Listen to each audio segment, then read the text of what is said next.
and you look at a shelf of books, each book represents a musical idea. And a lot of times what I find is young drummers and drummers in general, we tend to, and me being an example, we tend to go up to the bookshelf and try to take them all at once.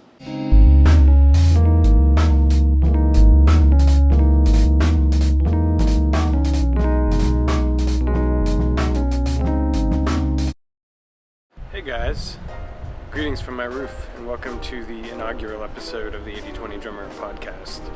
If you guys are already fans of the channel, you know that I try to deep dive and deconstruct how to get better at the drums, and I see the podcast as just an extension of that.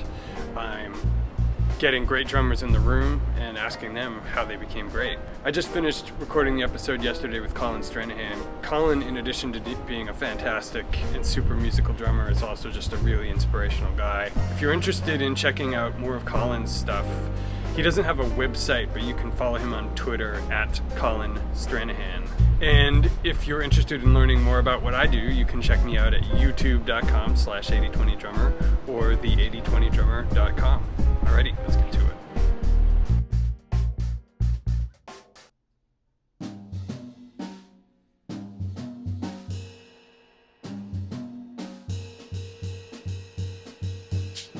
Colin Stranahan, thank you for joining us. Thank you. So I think I'll just start by asking, what was the beginning of your kind of love affair with the drums? Was there a moment when you knew that this was what you wanted to do? Yeah, I mean, for me, my father is a jazz musician, he plays saxophone, so, and he's an educator, still to this day. And he had a school, and he had a set of drums at the school. And I always kind of used to look at him, and in fact, both of my grandfathers actually were drummers, so I guess it was somewhere in here. And I guess one day I sort of just kind of went over there and found some sticks and just kind of started playing whatever was in me at that time. And I think it was just listening to a lot of the Beatles, and I think I just kind of went for it. And the weird thing about it was I would take the hi-hat stand and I would move it over to the floor tom and kind of sit with my legs that way, with the snare drum still there. Are you naturally left-handed? Yeah, everything is left-handed. So I kind of just started that way and started to kind of figure out some rhythms. And I think it was at that point I was like, yeah, I want to do this. And then I started studying, and it just kind of evolved. And there was never I guess there was one point in which in high school I played American football, and it sort of came down to music or football.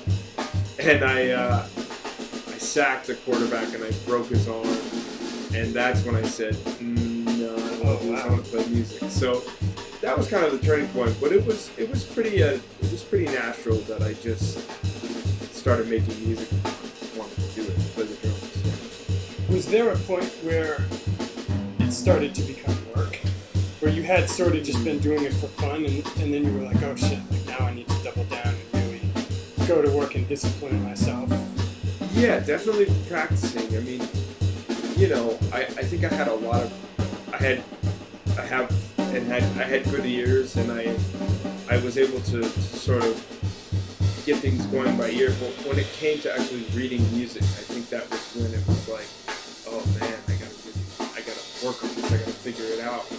And as a kid, you kind of want to go outside and play, but there was a point internally with myself where I actually said, okay, I need to figure this out. I need to put some time into it. And so I guess in that respect it was work, but it never really has felt like that. I mean, I of course worked and put a lot of work into it, but it never was something I was maybe discouraged by if there was a challenge. I kind of just was inspired by that hunger to try to figure it out. Besides your dad, who were some early influences who you saw and you're like, damn, I want to be like him or her? Yeah, I mean, Ringo Starr for sure. Okay, nice. Because my parents are both Beatle maniacs, and so I used to listen to the recordings, and then, at that time, I think there were some old VHS videos they had of concerts, and I was like, oh, I want to do that. And then it was Kind of Blue. When I heard that was the first jazz record I ever heard. And when I heard Jimmy Cobb just play the ride cymbal, I was like, I want to do that. I want to be like that. I never had an image of what he looked like or how he was doing what he did, but there was something about the simplicity and the beat that really attracted me. And so those guys early on were kind of the beginning of what opened up the floodgates, and just like everybody else started. Oh yeah. My fantasy camp moment. I've got Colin Stranahan recording me as I play on his kit.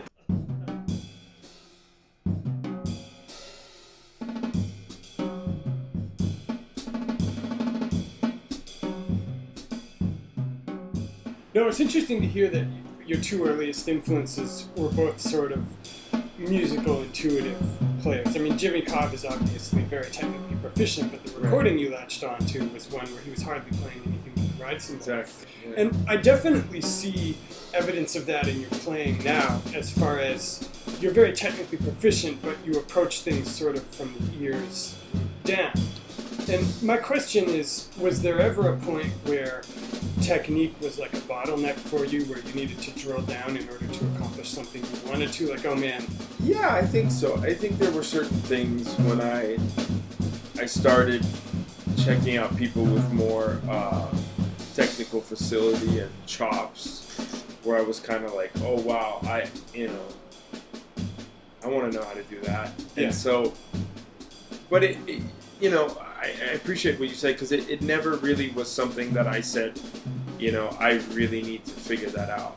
I've always felt and been encouraged and appreciated just trying to make music out of this instrument, not necessarily think of it in a mathematical or technical way. There were definitely moments where teachers I had where I needed to sort of embrace thinking in those terms, but it never was something that I necessarily felt like I had to really push myself to try to do. But, yeah, it is something I worked on, and always very slowly, not only tempo, but just slowly kind of get into it and say, oh, okay, that's how that works, and kind of develop it that way. So. Yeah, definitely. So you've played in some pretty quote-unquote high-pressure situations. Mm-hmm. You've been on the road with people like Kurt Rosenwinkel. You competed in Thelonious Monk competition. Was there ever a moment when you kind of got up in your head and had to kind of let the technique go on autopilot until you could get back into the music? Or did you always find it pretty easy to just hit that musical flow state? Yeah, I think it took a while to figure that out, but it is like, it's always music first. That's what I always say. And I definitely, to this day, I still have things that hang me up and places where I get caught. But I find the more I really focus on the overall picture of just making good music, and also asking a lot of questions to people like Herbie Hancock. I asked him, how do you work on being a great musician? How do you work on your facility and all these things? And he just said, it's not really about that. It's just about being a great human being. And so for me, that's really kind of the philosophy I've always brought, and just to really try to find like who you are through your instrument. So I mean, that's really close to me and my heart, and that's in those high pressure situations. There's moments where you have to learn something very difficult, but as long as I have that sort of mentality and that spirit, I feel like I sort of get where I need to go. Yeah, that's really deep. And it's funny because, I would talk to musicians that I looked up to for years, and I would hear them say things like that. And I feel like only this year did that sort of kind of start making sense. It's like you can't get to any kind of like really high artistic level if you're faking anything in kind of a spiritual way. Right. Like absolutely. if you're trying to put something over on people rather than just sharing your being, there's going to be something in the way. Exactly. And it's, that's very deep. If you're doing a clinic, at a university in Europe or something, or, you're back home in Denver and you're teaching lessons, when you run across players who are young, who are developing, but they've got that thing, like, oh, that dude's gonna have some stuff together if he keeps at it. Like, right. What is that to you? That's a great question. I think it's it really starts with a strong beat, a big open beat. Regardless of what sort of stylistic music it is, but a good time, a good beat, and understanding of forward motion. Being able to let something ring and go by, but still have time within space. I mean, that's something I really strive to try to teach and strive in my own playing is understanding that the silence is also part of the beat, and also not being afraid of it, and having a forward momentum. I always give this analogy about, like, you're driving a car, you turn the engine on, and the engine's always there. It's on, hopefully, and you're driving your car. It's not something you have to think about. You can shift the gears, you can turn, you can stop, but the engine is what makes it work, and it's like the heartbeat. People talk about the heart, but I always give that analogy, and I always give the analogy of, like, okay, say you get into a car and you're trying to drive and the engine's not on, it's just not going to work. And that the engine represents the music and the movement, and understanding that even if you're playing any style, there has to be movement and beat and groove in what you play. And when I see that in younger players, it makes me very happy, and I just encourage them to like trust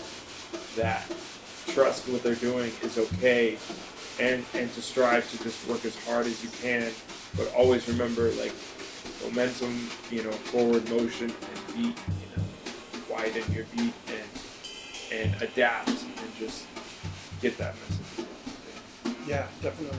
Is there anything you sometimes see younger players doing, like, consistently, that you feel like is a consistent stumbling block? Yeah, absolutely. I think I like analogies, and I suppose somebody told me this early on, and it's something I talk about, and it's about, like, if you were to walk into a bookstore, and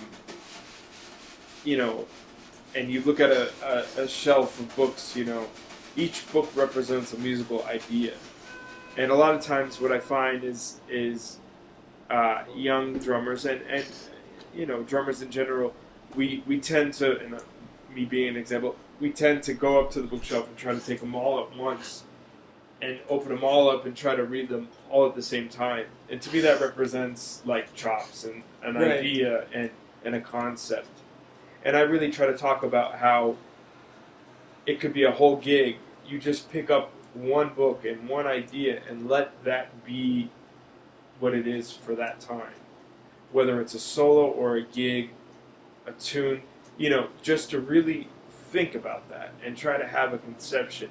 And even when I was playing earlier, try to find just one idea and really try to develop it. And that's really what I hear and what I try to reiterate in my teaching and remind myself almost every day.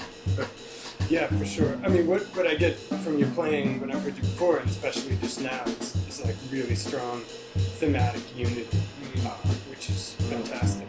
I think probably a lot of young players, when they think about what success would look like, I get called to tour with Mark Turner, or, I moved to New York and I'm playing with all the Cats.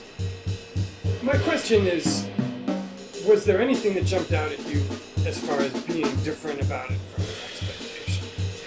Sorry if that's a... No, that's a great question. I mean, I guess the consistency. I mean, and I guess understanding that, I had really strong goals that I wanted, and I really strived for, and one of them being, I wanted to play with Kurt Rosenthal. since the age of 10. And so, him not being specific, but for me, consistency. It's great to have gigs, it's great to be on the road, but there are times when that's just not going to be the case. And that's okay. And it's a struggle to understand that we're not always busy, and we have to find creative ways to keep living and surviving. And so I guess in the beginning I figured once that happens, everything's going to be great. But it's not always the case, and it's not necessarily a negative thing, but it's something I've really learned about and really keep learning about, is that there's never a moment when you're just there. You just have to keep striving and working no matter what comes at you. Great moments are there, and even in those moments where you don't think anything's happening, there is something to work on and something to do. So in that respect, I think it really expanded and changed my mind and spirit about, there's never just that one moment. There are moments when you can just say, yeah, I did it, but there's a lot of moments, and usually where I'm saying, okay, well now I'm going to do this, and I have to figure out what this is. Yeah. No, I was thinking about that too, both in terms of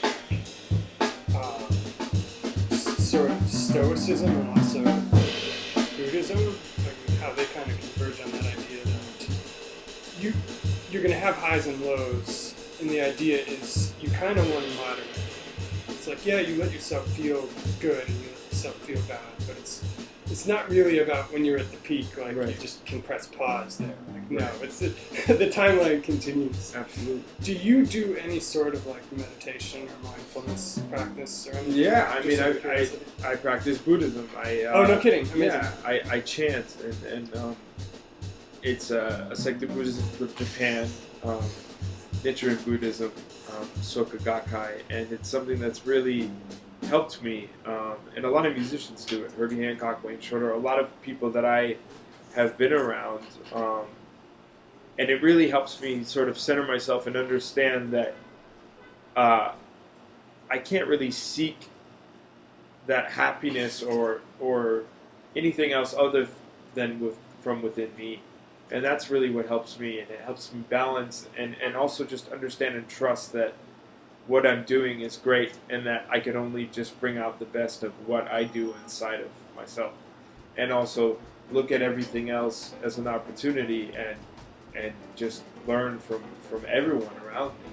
Whether I always appreciate music, but whether it's music that interests me or not, there's always something in there that you can take away from that can benefit your life and your music. Yeah, that's deep. Yeah. Well, I think I will end it here. But anyway, thanks so much for talking with me. Thank you for having me. Fantastic.